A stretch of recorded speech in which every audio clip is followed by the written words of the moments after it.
So this is 4.7 L'Hopital's number 21. And so I'll be pointing out some things to watch out for. If you do these on an FRQ, you could lose points even though you know what you're doing. So part of the things on FRQs is you need to be able to explain to your grader what you're doing and why you're doing it. So here's what you shouldn't do.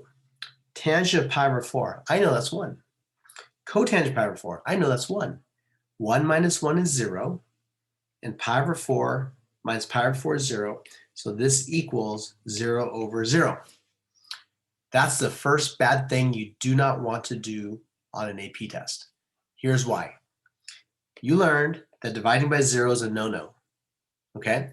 Therefore, this is undefined. 0 divided by 0 is undefined. You are saying that this limit is undefined by making that statement, and that's not true. I know what you meant to say, that L'Hopital's applies, but you don't say this equals 0 over 0 because it doesn't equal undefined.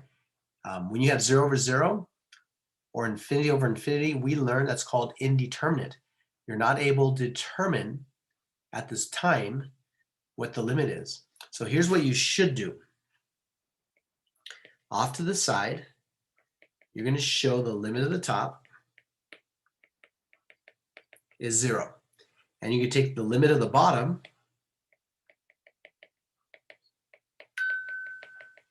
is 0. Okay, so why did I do that? Can't I just do that in my head? So here is the problem. If I don't show that, then I can't use L'Hopital's. I have to tell the grader, you know what? The top and bottom both approach 0. And according to L'Hopital's, if in a limit, the top and the bottom both approach 0 or both approach infinity, I can rewrite this as the limit, and I'm allowed to take the derivative of the top and bottom. So L'Hopital's would say derivative tangent is secant squared u.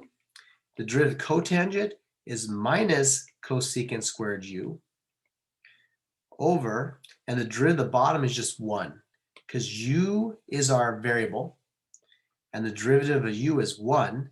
Pi over 4 is a constant. So in an FRQ, you have to show that the top and bottom both approach 0. Therefore, now I can apply L'Hopital's to the situation. Okay, if you don't have that, you're not showing your work. All right, let's continue on. What is secant squared? Let's talk about this. Secant squared is 1 over cosine squared. And the two minuses here make a plus. And what is cosecant squared? That's 1 over sine squared. And the bottom's just 1. And we're able to take this limit. Because what's the cosine of pi over 2? You should all say either radical 2 over 2 or 1 over radical 2. I like the 1 over radical 2 in this case better because it's going to work out a little easier. And the sine is the same thing,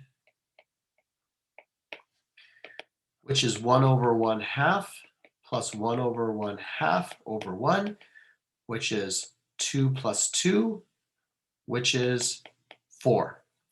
So the answer to number 21 would be 4.